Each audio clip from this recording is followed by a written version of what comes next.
Welcome to Signal to Alpha, your essential morning market briefing. I'm Lady Muriel, cutting through the noise to deliver what moves markets today. Let's get you your alpha before the opening bell. Markets are digesting a whirlwind of geopolitical shocks this morning. President Trump just announced Venezuela will immediately transfer between 30 million and 50 million barrels of sanctioned oil to the United States, with proceeds controlled by the administration. This follows the January 3rd capture of Venezuelan dictator Nicolas Maduro, who pleaded not guilty to narco-terrorism charges in Manhattan federal court. Energy Secretary Chris Wright has been tasked with executing the plan immediately, and major oil companies, including Chevron, ConocoPhillips, and ExxonMobil, are meeting with Trump this week to discuss billions in investment to restore Venezuela's production capabilities.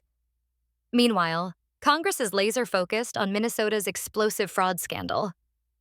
House Oversight Committee Chairman James Comer will accuse Governor Tim Walz of being asleep at the wheel during today's 10 a.m. hearing.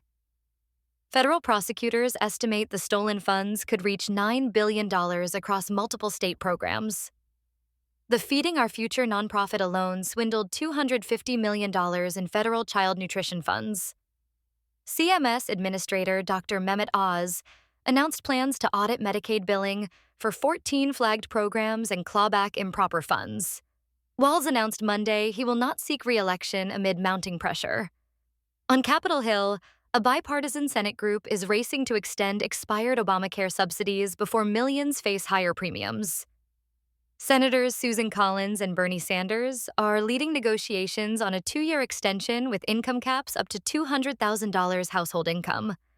But the Hyde Amendment has emerged as a major sticking point.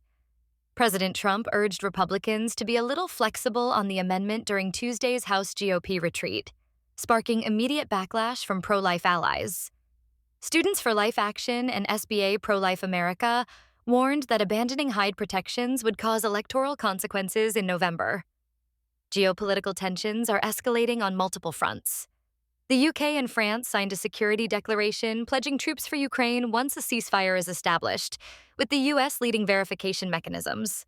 7 European leaders jointly declared that Greenland belongs to its people after Trump renewed acquisition plans, with the White House confirming military force remains an option.